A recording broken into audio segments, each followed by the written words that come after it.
Hello friends, আমি দীপা, তোমরা দেখছো দীপাস ব্লগ। তো আবার এসে গেছি নতুন একটা ভিডিও নিয়ে। তো আজকের ব্লগে আমি তোমাদের সাথে শেয়ার করব।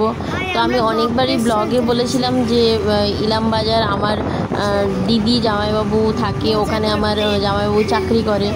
তো সেইভাবে কখনো যাওয়া হয়নি, মানে যতদিন ব্লগ শুরু করছি ততদিন থেকে যাওয়া হয়নি। তো ফাইনালি আমি সেখানে এসেছি। তো আর ফাইনালি সানুদাদের সাথে দেখা করব।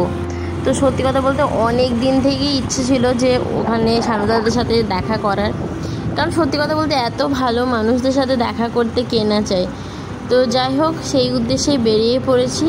একদম বিকেল তখন মোটামুটি বেশ ভালো রোদও ছিল, তো কাছেই ছিল। তো আমরা ভাবলাম যে একটুখানি ঘুরে বেরিয়ে এসে তারপর সানুদাদের সাথে দেখা করব, কারণ তখন অনেকটাই, আমরা 3:30টার দিকে বেরিয়েছিলাম। আর যেহেতু অনেক দিন আসিনি, আর আমার হাজব্যান্ড আমার সবারই জঙ্গল দেখতে ভীষণ ভালো লাগে, তো সেই জন্য ভাবলাম একটু জঙ্গলটা দেখবো এ করে, তারপরে যখন পুরো রোদ পড়বে তো সেরকম তখন যাব দেখা করতে।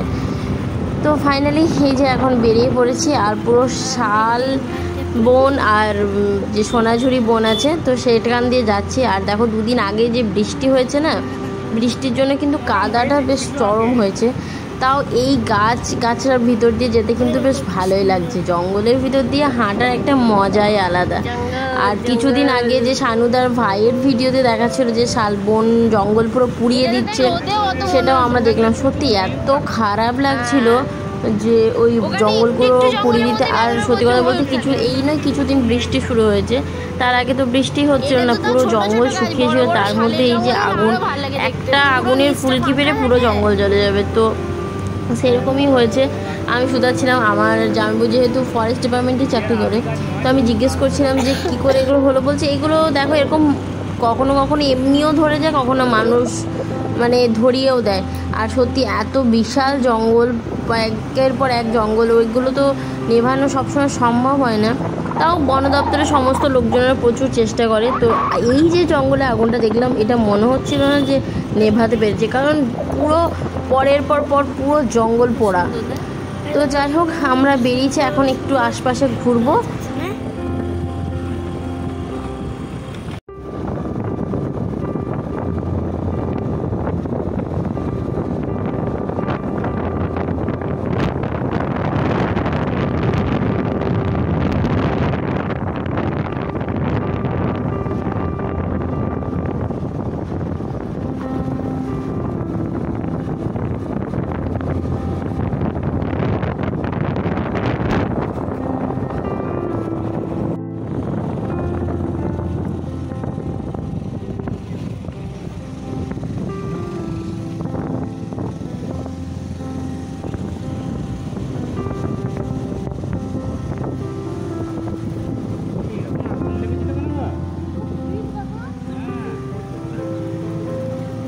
পুরো গাছ পুড়িয়ে দিয়ে, এটা কি মানুষ লাগিয়েছে না এমনি লাগে?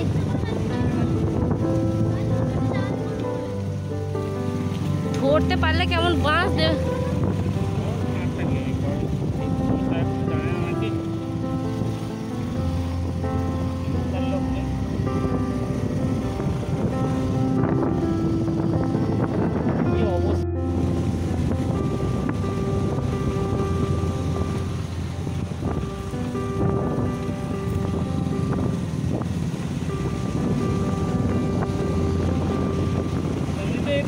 সপ্তাহখানেক ধরে আগুন ধরে চলেছে,